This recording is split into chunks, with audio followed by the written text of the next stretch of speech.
কোরআন বহু দামি সম্পদ, যার সাথে কোরআনের ছোঁয়া লাগছে তারাই জিরো থেকে হিরো হয়ে গেছে। বলেন সুবহানাল্লাহ। হযরত আবু বকর সিদ্দিক রাদিয়াল্লাহু আনহু, বন্ধুগণ, এত বড় সাহাবা কি হিসাবে হয়ে গেলেন ইতিহাসের মাধ্যমে আছে। হযরত সাইয়েদনা আবু বকর সিদ্দিক রাদিয়াল্লাহু আনহুর মর্যাদা সম্মান একমাত্র কোরআনে কারীম বাড়ায়া দিয়েছে। সুবহানাল্লাহ। তার কারণ হলো কোরআন একটি দামি সম্পদ দিয়ে আল্লাহ তাআলা দুনিয়ার মাধ্যমে পাঠাইছেন, গাইডলাইন দিয়ে দিয়েছেন। আল্লাহর নবী বলেন, মান কালা বিহি সাদাকা, যে ব্যক্তি কোরআন দিয়ে কথা বলবে সে সত্য কথা বলবে। কোরআন দিয়ে যদি কথা বলে সমাজের মাধ্যমে সমস্যা সমাধান হবে। যতদিন পর্যন্ত কোরআন দিয়ে মানুষের সম্মুখে কথা বলা হবে না, আবল তাবল পেশাল দিয়া মানুষের চোখ দিয়া পানি বের করবে। আল্লাহর নবী বলেন, কিয়ামতের দিন দুইটা গ্রুপ হবে। একটা গ্রুপ যারা মানুষের সম্মুখে আলোচনা রাখতো, মানুষকে দিনের আহ্বান করতো, দিনের কথাগুলো মানুষদেরকে বুঝাইতো। কিয়ামতের দিন তারা আল্লাহ তাআলা যখন ফয়সালা করবে, দেখবে অনেক মানুষ জান্নাতে যাওয়ার জন্য জান্নাতের কাতারের মাধ্যমে বসে রয়েছে, আর অনেক মানুষ দেখবে জান্নাতীদের সম্মুখ দিয়া হুজুরেরা জাহান্নামে হাইটা যাইতাছে। শ্রোতারা বলবে, ইয়া হুজুর, দুনিয়ার মাধ্যমে তো এত বড় বড় কথা বলতেন, আপনার কথা শুইনা আমরা আমল করতাম। আজকে কি হয়ে গেছে? জাহান্নামের ফয়সালা আপনাদের উপরে কেন আসছে? হুজুরেরা নিজেই বলবে, আমরা কথা বলছি কিন্তু আমল করি নাই, যার কারণে জাহান্নামের ফয়সালা হয়ে গেছে। আর তোমরা শুইনা আমল করছো, জান্নাতের ফয়সালা হয়ে গেছে। বন্ধুগণ, আল্লাহর নবী যা বলছে সব সত্য কথা। ওয়ামান আমিলা বিহি উজরা, কোরআন অনুযায়ী যারা আমল করবে তারাই শুধুমাত্র লাভবান হবে। বন্ধুগণ, কোরআন অনুযায়ী আমল যাদের হবে না, তারা যতই আমল ইবাদত বন্দেগী করুক, নিজের ব্যক্তিগত কোনো ইবাদত করা যাবে না। নিজের ব্যক্তিগত মন চাহি ইবাদত হবে না, রব চাহি ইবাদত হবে। যারা রব চাহি ইবাদত করবে তাদের ইবাদত হবে কোরআনের সাথে মিল থাকবে। সুবহানাল্লাহ। কেমন মিল থাকবে বন্ধুগণ? আল্লাহ তাআলা পবিত্র কোরআনে কারীমের মাধ্যমে বলেছেন, ওয়াকালাল্লাযীনা কাফারু লা তাসমাউ লিহাযাল কুরআনি ওয়ালগাউ ফীহি লাআল্লাকুম তাগলিবুন। কুফার বলেছিল সব কিছু চলবে সমাজের মাধ্যমে, দেশের মাধ্যমে সব কিছু আইন চলবে, কিন্তু কোরআনের আইন চলতে দেওয়া যাবে না। মানুষ সব কিছু শুনতে পাবে, গান বাদ্য সব কিছু মানুষে শুনবে, কিন্তু কোরআন শুনতে দেওয়া যাবে না। লা তাসমাউ লিহাযাল কুরআন ওয়ালগাউ ফীহি, তারা পার্টি লাগায় দিয়েছেন, তোমরা পঠ্যগোল করো, ধর্মঘট করো, যাতে কোরআনের আওয়াজ তাদের কানের মাধ্যমে না যায়, মানুষের জুবান দিয়া যাতে কোরআন পড়তে না পারে, কোরআনের কথা যাতে মানুষে বলতে না পারে, কোরআন দিয়া মানুষদেরকে যাতে দ্বীনের দিকে আহ্বান করতে না পারে, তাদেরকে বাধা দিয়া রাখবা। ওয়ালগাউ ফীহি লাআল্লাকুম তাগলিবুন, তোমরা যদি বাধা দিতে পারো তাহলে তোমরাই নিশ্চয়ই বিজয়ী হয়ে যাইবা। আল্লাহ তাআলা বলেন, না করতে তোমরা যা বলবে, ইউরিদুনা লিইউতফিউ নূরাল্লাহি বিআফওয়াহিহিম ওয়াল্লাহু মুতিম্মু নূরিহি ওয়ালাউ কারিহাল কাফিরুন। আল্লাহ তাআলা বলছে যে তোমরা যেখান থেকে তোমাদের চক্রান্ত করবা, তোমরা যতই চক্রান্ত করো, যতই দুশ্মনী করো, আমি এই কোরআনের আওয়াজ কিয়ামত পর্যন্ত যে জায়গার মাধ্যমে না পৌঁছে ওই জায়গা পর্যন্ত আমি আল্লাহ তাআলা পৌঁছায় দেব। সুবহানাল্লাহ। কাফেররা বলল, বিজয় যদি চাও তাহলে কোরআনের পঠ্যগোল করো, কোরআন শুনতে বাধা দাও। বর্তমান সময়ের মাধ্যমে দেখবেন, সকালে যখন সুবহি মক্তবের মাধ্যমে ফোলাফান যায়, মাত্র সময় পাই 1 ঘন্টা, আল্লাহ তাআলার এত বড় কিতাব, যে কিতাব দিয়া মানুষের ফয়সালা হবে জাহান্নাম এবং জান্নাতের ফয়সালা হবে, কবরের মাধ্যমে শাস্তি অনাস্তির ফয়সালা হবে, হাসরের ময়দানে আযাব এবং নের ফয়সালা যে কোরআন দিয়া হবে। এই কোরআন মাত্র সময় পাই 1 ঘন্টা, যেই এডুকেশন লেখাপড়া দুনিয়ার মাধ্যমেই শেষ হয়ে যাবে, আর ওই লেখাপড়ার সময় পায় বন্ধুগণ 8 ঘন্টা। জোরে কোন কথা ঠিক কিনা? নাই, সময় নাই। দেখেন আগে যখন মানুষে কন্যা দেখবার লাগে যাইতো, ওহনও তো যা যায় নাকি, কন্যা দেখবার লাগে যখন যাইতো তখন জিগাইতো যে মায়া তুমি কোরআন কয় খতম দিছ। এখন যদি বুড়া মানুষ লগে যায়, আগের অনুযায়ী বুড়া মানুষ যদি কিছু কন্যা চন্যা দেখবার লাগে যায়, আর পাতলা পাতলা হুজুরেরা যদি দাওয়াত পায় যাইবার লাগিয়া, তে গিয়া কোরআন জিগাই যে কয় খতম দিছ বা কি পড়ছো একটু কোরআন তেলাওয়াত করে শোনাও। তাছাড়া কিন্তু আগে যে কন্যা দেখলে কোরআন তেলাওয়াত করবার কইতো, এটাও কিন্তু আস্তে আস্তে বন্ধ হয়ে গেছে। হয়েছে না গো? কোরআন থেকে মানুষ এত দূরে গেছে, আগে রাস্তা দিয়ে আটলে প্রত্যেক বাড়ির মধ্যে শুরু শুরু ফুলাফান কোরআন তেলাওয়াতের আওয়াজ শোনা যাইতো, এখন শোনা যাই গো? সবকিছু বন্ধ হয়ে গেছে। সমাজের মধ্যে ঘরের মধ্যে বরকত করতে গাইতো। মানুষে দেখবেন মহিলারা খাস করে ওই কাজটা করে, মাথার মাধ্যমে ব্যথা হইলে, শরীরে অসুস্থ থাকলে, খারাপ লাগলে দেখবেন তাড়াতাড়ি ধরবে, হুজুর গো আমাকে একটা তাবিজ দেন যাতে আমার মাথার ব্যথাটা ভালো হয়ে যায়। কয় না গো? আমাকে একটা তাবিজ দেন, আমার মনটা যাতে ভালো হয়ে যায়। ভালো লাগে না, স্বামী আমাকে মহব্বত করে না, গন্ডগোল করে, স্বামী আমার পরকিয়া করে, আমাকে একটা তাবিজ দেন। হুজুরের পিছনে দৌড়ায়। কিন্তু বন্ধুগণ, তারা সবচেয়ে বড় ভুল যেই কামটা করে, ঘরের মাধ্যমে দেখবেন ঘরের থেকে কোরআন মসজিদের মধ্যে পাঠায়া দেয়, তাবিজ গলার মাধ্যমে ঝুলাইয়া ঘুরায়। গলার তাবিজ দিয়ে ঘুরে, কিন্তু কোরআন রাহে না গর।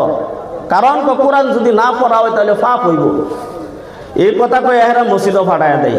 কি গো, আমি কথাগুলো যে কইতাছি কথা ঠিক না ঠিক এরকম হইতাছে না? তাইলে বরকত আপনি তালাশ করে পাইবেন কোথায়? বরকতের সব দরজা তো বন্ধ হয়ে গেছে গা। একবারটা বিয়ে পাশ করছে, তখন বিয়া করবো, বিয়ে পাশ করছে, বিয়া করার সময় হয়েছে, যেখান থেকেই তারে দেখবার লাগে আয়াহেরা যখন জিগায় জামাই বাবু কোরআন কিতাব পড়ছুন কিছু, তখন জামাই আসিল সত্য বেড়া, আমি কোরআন কিতাব পড়ছি না কিছুই। যখন ইহুনে কোরআন কিতাব পড়ছে না, তখন মুরব্বীরা আফসুস কি, তো মুসলমানের ধর্মের মধ্যেই নাই, কোরআন কিতাবই বলে পড়ছে না। তো এইভাবে তার খালি বিয়া ভাঙ্গা যায়। বিয়ার ঘর আয়ে যখনই কয় কোরআন কিতাব পারি না, বিয়ার ঘর ভাঙ্গা যায়। তখন এক হুজুরের কাছে গেছে যে হুজুর আমার বিয়ার তো সময় হয়েছে, যেটা আমি করছি না, যেই লেখাপড়া করছি না, এইটার কথাই খালি আয়া জিগায়। ওহন বিয়াটা খালি করবার লাগে, একটু মিশা কথা কি কম যায় নাকি? তখন হুজুরে কইছে যে মিশা কথা যদি না কইলে বিয়া হ না, তাহলে বিয়া তো করুন লাগবো, তোমার সময় হয়েছে। আচ্ছা একটু মিশা কথা কয়ালাও বা দেখে তওবা করে না। তখন পরের দিনই তারে দেখবার লাগে আইছে, মুরব্বী আইছে, কিছু চেংরা মানুষ কিছু আইছে। চেংরা মানুষ তো কিছু হুঁশিয়ারির মধ্যে থাকে। তখন জিগাইছে শেষে যে জামাই বাবু কোরআন কিতাব পড়ছুন কিছু? কলে মাশাল্লাহ মাশাল্লাহ পড়ছি, কিন্তু জানি না কিছুই। পড়াটা পড়ছে, জানে না কিছুই। তখন মুরব্বী কইতাছে মাশাল্লাহ মাশাল্লাহ, জামাই বাবু তো ঠিক আছে আমরার মতন। তখন চেংরা বুলাবান আছে, কি কইন দাদা, বেড়া কইতাছে আমি কিচ্ছু জানি না, পড়ছি কথা ঠিক কিন্তু কিচ্ছু জানি না। আপনি কোন মাশাল্লাহ, আরে তোর দাদাও তো কিছু জানে না, এই যে নামাজ যে পড়তাছে এলেগে কি হইতাছে না? জামাই বাবু তো পড়বো, নামাজ তো হইব। কোরআন দিয়ে তো মানুষের নামাজই পড়ে, আর কি করে? বন্ধুগণ, আল্লাহর নবী সাল্লাল্লাহু আলাইহি ওয়াসাল্লাম কয়েকটা কথা বলেছেন। কোরআন যেখানে আছে সত্য সেখানে আছে। কোরআন দিয়া যারা কথা বলে তারা সত্য কথা বলে। কোরআন দিয়া যারা আমল করে তাদের আমলের সওয়াব পাবে তারা। কোরআন অনুযায়ী আমল যদি না হয় সওয়াব হবে না। যেমন নাকি নামাজ পড়া হলো ফরজ, দিয়েছেন কে? আল্লাহ তাআলা নামাজ দিয়েছেন, নামাজ পড়া ফরজ, নামাজ পড়া লাগবে, নামাজ পড়া ফরজ। সেজদা দেওয়া লাগবে মসজিদের মাধ্যমে, আল্লাহ পাকের কদমে। আল্লাহকে সেজদা দেওয়া ছাড়া অন্য কোনো জায়গার মাধ্যমে সেজদা দিলে সেজদা হবে না, শিরক করা হবে। আমার বন্ধুগণ, এখন যদি আমরা সবাই মিলে মন চাহি ইবাদত করি, কোরআন অনুযায়ী নাই, কোরআনে বলেছে সেজদা দাও, আল্লাহকে সেজদা দিবা। এখন এই সেজদাটা যদি আমরা পীর বাবার কদম মুবারকের মধ্যে দেই, বলেন তো দেখি সেজদা দিলে সওয়াব হইতো, পীর বাবার কদমে দেওয়ার পর সওয়াব হবে না গুনাহ হবে? সেজদা কি কোরআন অনুযায়ী হইছে গো? কোরআন অনুযায়ী সেজদা হয় না। কোরআন অনুযায়ী যদি সেজদা দিত তাহলে আল্লাহকে সেজদা দিত। 2 নাম্বার বন্ধুগণ, কোরআন অনুযায়ী যদি মানুষে বিবাহ করত, একটু চিন্তা করেন, বিবাহের মাধ্যমে 1.5 মহর দেওয়া হয়েছে ফরজ। কি গো? 1.5 মহর দেওয়া কি? 1.5 মহর আদায় করা ফরজ। শুধু মুখের দ্বারা জুবান দিয়া বললেই হবে না, 1.5 মহর আদায় দিতে হবে, আদায় দেওয়া ফরজ। অনেক মানুষে আমাদের কাছে বলে, হুজুর গো, বিবাহের পর স্বামী দেওয়ার মতন কিছুই নাই, মাপ চাইয়া ফেলাইছে, আমি মাফ করে দিছি, কিন্তু বলেন মাফ হবে কি না? বন্ধুগণ, একটু কথা বলেন, চিন্তা করেন। একজন মুসাফির মানুষ আয়েশা যদি মসজিদের ইমাম সাহেবের কাছে বলে, হুজুর গো, আমি অনেক দূর থেকে সফর করেছি, অনেক লম্বা সময় হয়ে গেছে, শরীরটা ক্লান্ত হয়ে গেছে, অসুস্থ হয়ে গেছি, হুজুর একটু বলেন, এই যে এশার নামাজ যে ফরজ, আপনি একটু মাফ করায়া দেন, আপনি একটু মাফ করে দেন। হুজুরে যদি কয়, যাও তোমার আজকে এশার নামাজ মাফ করে দিলাম, মাফ হইব গো? কেউ হইতো না। এই কারণেই হবে না, নামাজ হয়েছে ফরজ, আল্লাহর হুকুম। তেমনি যেমন নামাজ আল্লাহর হুকুম, আদায় করলেই আদায় হবে, মাফ করলে মাফ হবে না, কোরআন অনুযায়ী মাফ হবে না। বন্ধুগণ, কোরআন অনুযায়ী বিবাহ করার পর 1.5 মহর আদায় করলে আদায় হবে, মাফ করলে তা মাফ হবে না। এটাও ফরজ। তো এই ফরজটা আছে সমাজের মধ্যে, চলতেছে।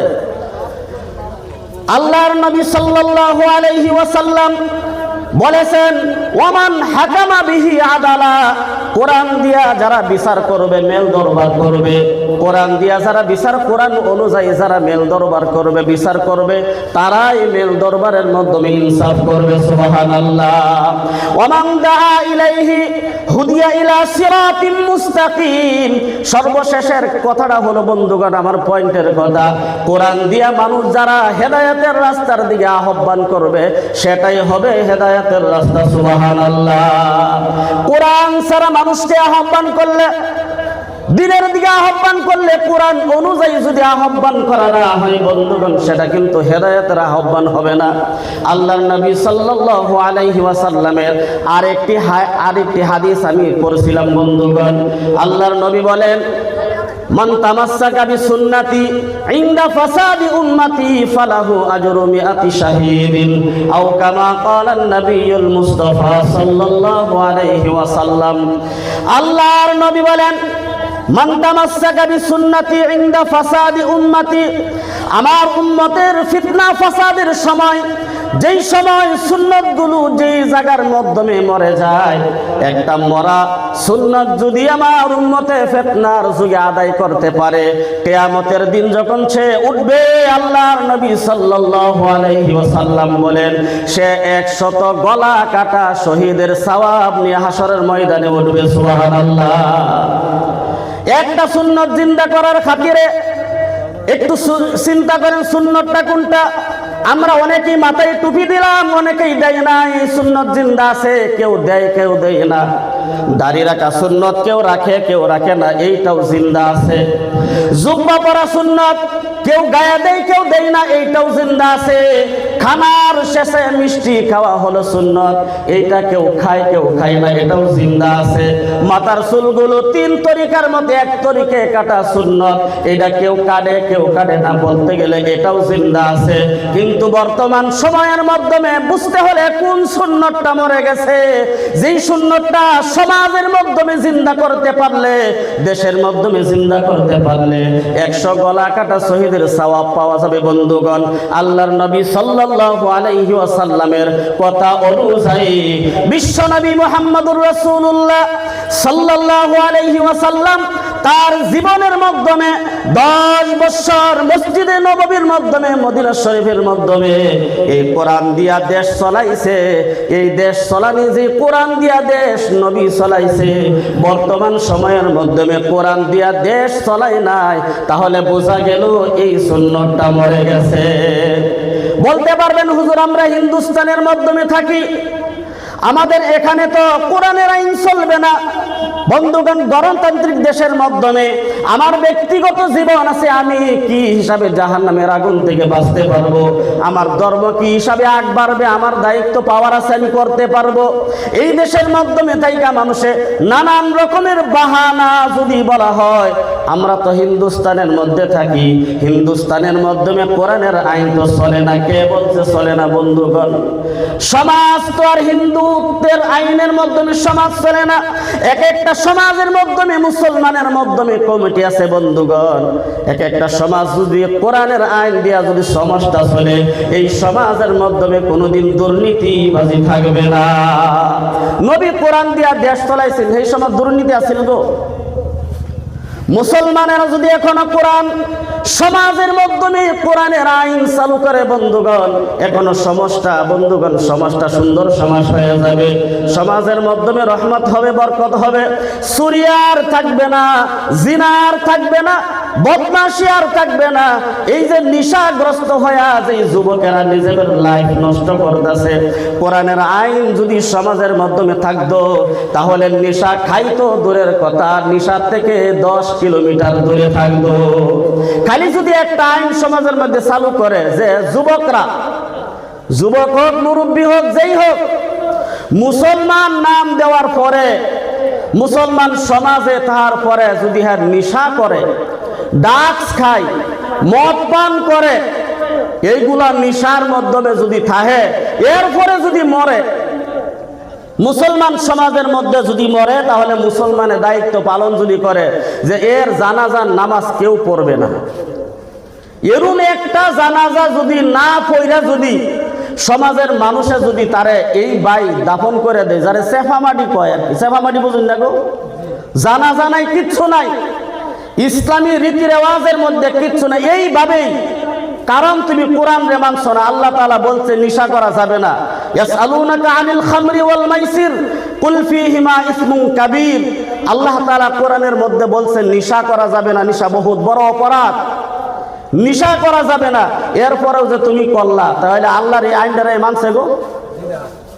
যে ব্যক্তি আল্লাহর আইন মানছে না, আল্লাহরে মানছে না, হ্যাঁ মুসলমান রয়েছে। তাহলে যে মুসলমানই না, তার জানাজার নামাজ চলে? এইভাবে যদি মুসলমান সমাজের মধ্যে দায়িত্ব নিজের হাতের মধ্যে নেয়, 1-2টা জানাজার নামাজ যদি এইভাবে খালি পার করে দেয়, তাহলে সমাজের যুবক ঠিক হতো না গো? মদের বোতল হাতে নিব, চুরি করার কোনো পরিকল্পনা করব, জিনার দিকে আগ বাড়বো, ড্রাগস আর তার হাতের মধ্যে যাইব কি? তখন তার একটাই দেয়া নাই, বোঝে আমারে তো কাফন দাফন করাইতো না, গোসলও করাইতো না, এইভাবেই তো মাটি দিলাম। বন্ধুগণ, আল্লাহর নবী সাল্লাল্লাহু আলাইহি ওয়াসাল্লাম যে হাদিসটা উম্মতের জন্য ছেড়ে গেছে, ওই হাদিসের মাধ্যমে একটা হাদিস যদি আমরা বাস্তবায়ন করতে পারি, এই হাদিসটাই যদি সমাজের মাধ্যমে চালাইতে পারি, তাহলে সমাজের মাধ্যমে যারা দায়িত্ব নিবে, ছোট থেকে বড় পর্যন্ত, সাধারণ মানুষ থেকে একবারে শিক্ষিত মানুষ পর্যন্ত, একটা হাদিস যদি বাস্তবায়ন সমাজের মাধ্যমে করতে পারে, সমাজ ঠিক হয়ে যাবে। এরপরে কিয়ামতের দিন তার আমল নামায় 100 গলা কাটা শহীদের সওয়াব লাভ করবে। সুবহানাল্লাহ। এই সুন্নতটা মরে গেছে গা। সমাজ চলে, সমাজের মধ্যে সব কিছু চলে, কিন্তু একটাই চলে না, যেটা কোরআন চলে না। অনেক মানুষ আছে ছেলে মেয়েরে লামথাম কিছু লেখাপড়া করায়। লামথাম লেখাপড়া মানে আনাকুম আর জানাকুম, যাও আর আয়ো, যাতে করে মানুষে এই কথা বলতে পারে যে হুজুর আপনার মেয়ে কয় পারা পড়ছে গো, 5 খতম দিছে, আপনার ছেলে দিন শিক্ষা আছে, এই যে আছে আনাকুম আর জানাকুম আছে, সহি শুদ্ধভাবে নামাজটাও পড়বার পারে না। আল্লাহ পাক আমাদের সকলকে কোরআনের উপরে আমল করার তৌফিক দান করুক। আপনারা বলি আল্লাহুম্মা আমিন। বন্ধুগণ, আরেকটি হাদিস আমি পড়ছিলাম, মান ক্বারা আল কুরআন ফাস্তাযহারাহু ফাআহাল্লা হালালাহু ওয়া হাররামা হারামাহু ওয়া আদখালাহু আল্লাহুল জান্নাতা ওয়া শাফাআহু ফি আশরাতিন মিন আহলি বাইতিহি কুল্লুহুম কাদ ওয়াজাবাত লাহুমুন নার। আল্লাহর নবী সাল্লাল্লাহু আলাইহি ওয়াসাল্লাম বলেন, মান ক্বারা আল কুরআন, একটু খেয়াল করেন, যে ব্যক্তি কোরআনে কারীম পড়ছে, ফাস্তাযহারাহু, এরপরে কোরআনে কারীম ইয়াদ করছে, মুখস্থ করছে। বন্ধুগণ, কোরআন একটা পড়ার পরে ইয়াদ করছে। এখন যারা হাফিজ সাহেব, যারা কোরআনের হাফিজ হয়েছে, তারাও আইছে এটার মাধ্যমে। যারা কোরআন পড়া শিখছে, সারা কোরআন ভালো করে পড়তে পারে সহি শুদ্ধভাবে, তারাও এখানে আইছে, শামিল হয়েছে। একটু পানি দিন। মান ক্বারা আল কুরআন, যে ব্যক্তি কোরআন পড়ছে, ফাস্তাযহারাহু, এবং কোরআনের হাফিজ হয়েছে। বন্ধুগণ, কোরআন কি ইয়াদ করছে, ফাআহাল্লা হালালাহু ওয়া হাররামা হারামাহু, কোরআন অনুযায়ী হালালকে হালাল বুঝছে, হারামকে হারাম বুঝছে। এই হিসাবে যারা কোরআনের উপরে আমল করছে, বন্ধুগণ, এমন একজন হাফিজে কোরআন, এমন একজন কোরআন পড়নেওয়ালা, দিন বোতলটাই দিন, গ্যাস লাগবে না। হ্যাঁ, গরমের দিন পানি রাখা লাগে।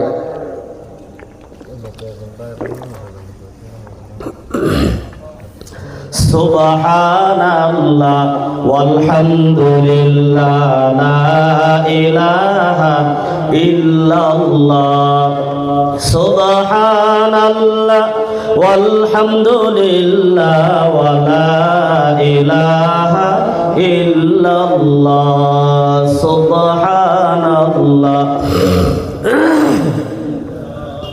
ওয়া লা ইলাহা ইল্লাল্লাহ। মান ক্বারা আল কুরআন, কোরআন পড়নেওয়ালা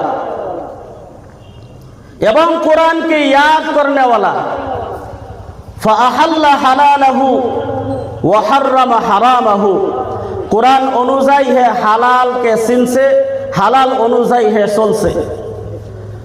ওয়া হাররামা হারামাহু, এবং হারামকে ভালোভাবে চিনছে এবং হারাম থেকে দূরে সরে রয়েছে।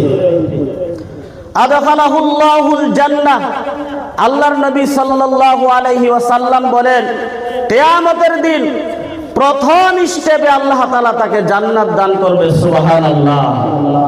এখন কোরআন পড়ার ক্ষমতা কি সবেরই আল্লাহ তাআলা দিছে না গো? সবেরই কোরআন পড়ার ক্ষমতা দিছে, কিন্তু আমরা পড়ি না বিদায়, শিখছি না বিদায়।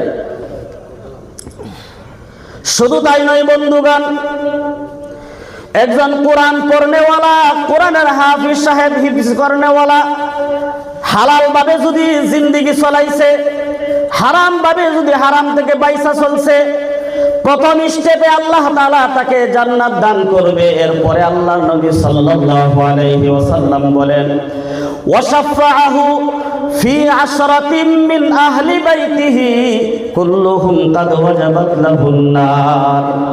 একজন কোরআন পড়নেওয়ালা, কোরআনের হাফিজ সাহেব, হাসরের ময়দানে আল্লাহ তাআলা তাকে এমন একটা ক্ষমতা দান করবে। বন্ধুগণ, কোন ক্ষমতা দান করবে? তার ফ্যামিলির মাধ্যমে, মিন আহলি বাইতিহি, তার ফ্যামিলি থেকে এমন 10 জন ব্যক্তি যার উপরে জাহান্নাম ওয়াজিব হয়ে গেছে, ফয়সালা হয়ে গেছে হাসরের ময়দানে, তোমরা জাহান্নামী, জাহান্নাম থেকে কেউ তোমাদেরকে বাঁচাইতে পারবে না। আল্লাহ ব্যতীত জাহান্নাম থেকে বাঁচাইবার উপায় যার কাউ নাই।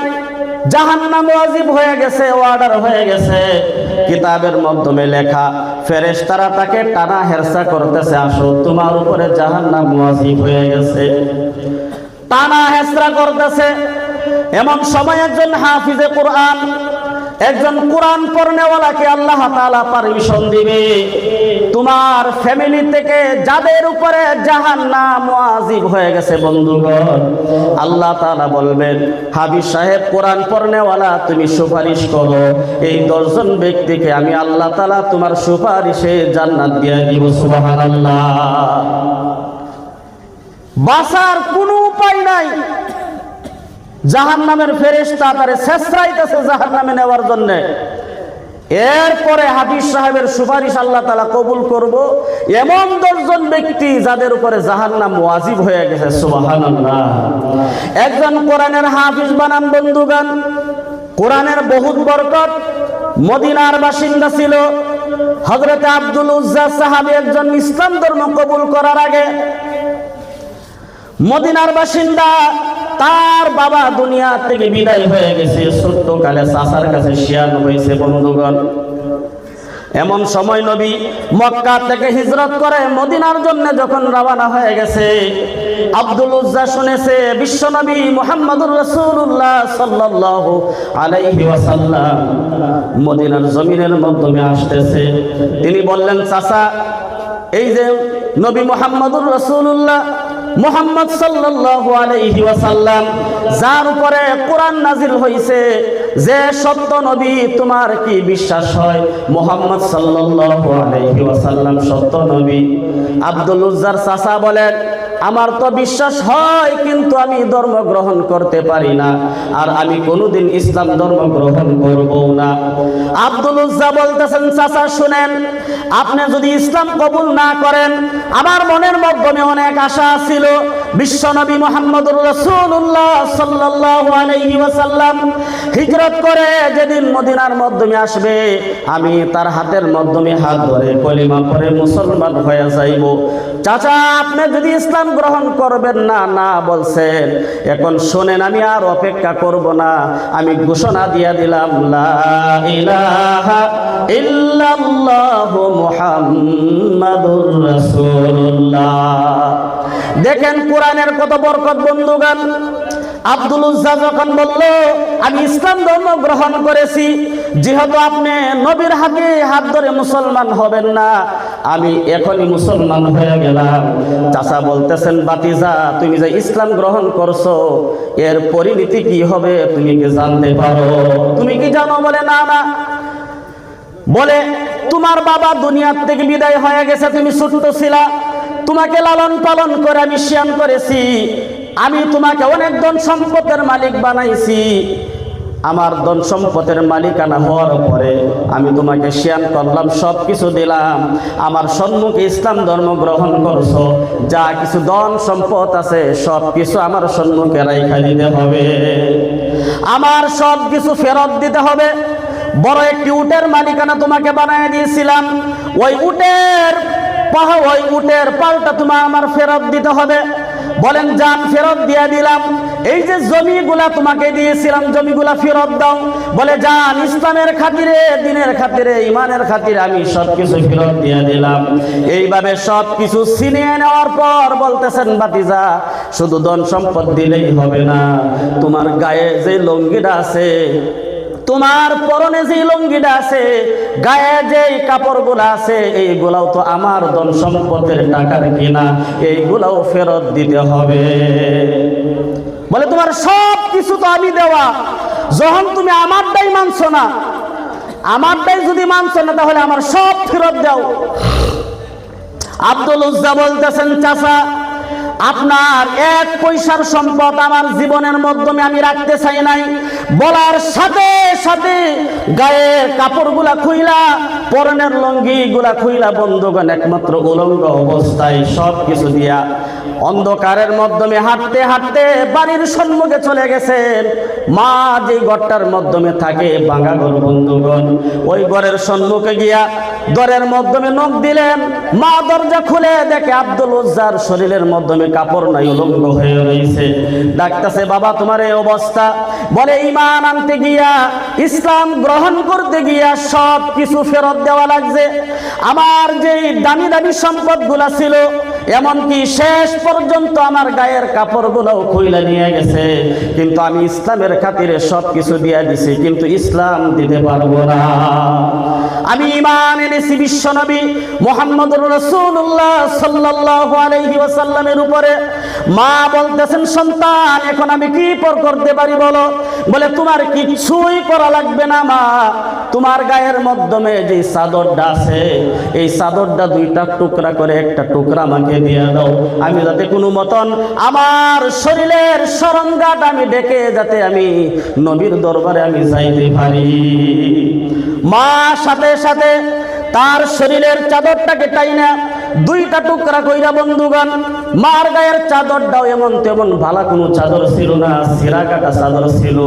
ওই চাদরটা অর্ধেকটা আব্দুল উজ্জাকে টুকরা করে হাতের মাধ্যমে দিয়া বললেন, বাবারে আমার হাতে এখন আর কিছুই নাই তোমাকে দেওয়ার মতন, তুমি যার দরবারে যাইতেছো তুমি তার দরবারে চলে যাও।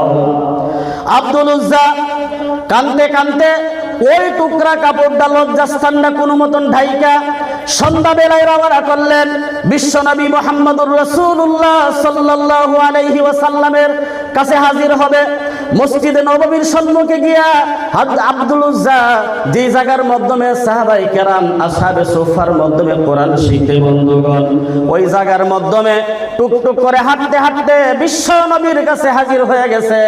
এমন সময় নবী হুজরাত থেকে যখন বাহির হয় বন্ধুগণ, মসজিদে নববীর মাধ্যমে যাবে, হুজরাত থেকে বাইর হওয়ার পর সর্বপ্রথম ওই লোকটার চেহারার উপরে নবীজির চোখগুলা পড়ে গেছে। ডাকতেছেন, তোমার এই অবস্থা কেন? বলতেছেন, নবী হে, ঈমান আনতে গিয়া ইসলাম গ্রহণ করতে গিয়া আজকে আমার এই অবস্থা হয়ে গেছে। বলে, তোমার নাম কি? বলে, আমার নাম আব্দুল উজ্জা। আল্লাহর নবী সাল্লাল্লাহু আলাইহি ওয়াসাল্লাম সাথে সাথে তার নামটা ইসলামিক নামের মাধ্যমে চেঞ্জ করে দিয়া বললেন, আজকে থেকে তোমার নাম আব্দুল উজ্জা না, আজকে থেকে নাম হলো তোমার আব্দুল্লাহ। বলেন সুবহানাল্লাহ। কিতাবের মাধ্যমে লেখা, আমি শেষ পর্যন্ত বলতেছি, এই আব্দুল্লাহ সাহাবে সুফা সাহাবায়ে কেরামের সাথে মিলায়া দিলেন। আর বিশ্বনবী সাল্লাল্লাহু আলাইহি ওয়াসাল্লাম বলেন, সাহাবায়ে কেরাম এই আব্দুল্লাহকে আপনাদের মতন ভালোবাসেন, অন্য সাহাবাদের মতন প্যার মোহাব্বত করেন, তাকে কষ্ট দিয়েন না। এমন সময় এই আব্দুল উজ্জা যে ছিলেন নতুবা ইসলাম গ্রহণ করেছে, ওই আব্দুল্লাহ আসহাবে সুফার মাধ্যমে জোরে জোরে আওয়াজ দিয়া কোরআন তিলাওয়াত করে, কোরআন তিলাওয়াত করে আর চোখ দিয়া পানি বের করে কান্দে। সাহাবায়ে কেরাম বিশ্বনবী মুহাম্মদুর রাসূলুল্লাহ সাল্লাল্লাহু আলাইহি ওয়াসাল্লামের কাছে নালিশ করলেন, ইয়া রাসূলুল্লাহ, আব্দুল্লাহ এত জোরে জোরে জোরে জোরে কোরআন তিলাওয়াত করে, আমরা ঘুমাইতে পারি না, বহুত পরিমাণে বেশি জোরে জোরে কোরআন তিলাওয়াত করে। আল্লাহর নবী সাল্লাল্লাহু আলাইহি ওয়াসাল্লাম আব্দুল্লাহকে ধমক দিলেন না, কেন কোরআন বেশি বেশি করে তিলাওয়াত করো, এবং বললেন, সাহাবায়ে কেরাম আব্দুল্লাহকে জোরে জোরে কোরআন তিলাওয়াত করতে দেন, আব্দুল্লাহকে জোরে জোরে কোরআন তিলাওয়াত করতে দেন। তার কারণ হলো তার ইসলাম বড় দামের ইসলাম, তার ঈমান হলো বড় দামের ঈমান। তার কারণ হলো ঈমান আনতে গিয়া কিছুই আনতে পারে নাই, সব কিছু ফেরত দেওয়া লাগছে। সুবহানাল্লাহ। এই হলো কোরআনের মর্যাদা বন্ধুগণ। এই আব্দুল উজ্জা একজন কাফের ছিল, কিন্তু এই কোরআনের বরকতে, কোরআনের ছোঁয়ায় আব্দুল উজ্জাকে একজন প্রেমিক সাহাবায় পরিণত করে দিয়েছে। বলুন সুবহানাল্লাহ।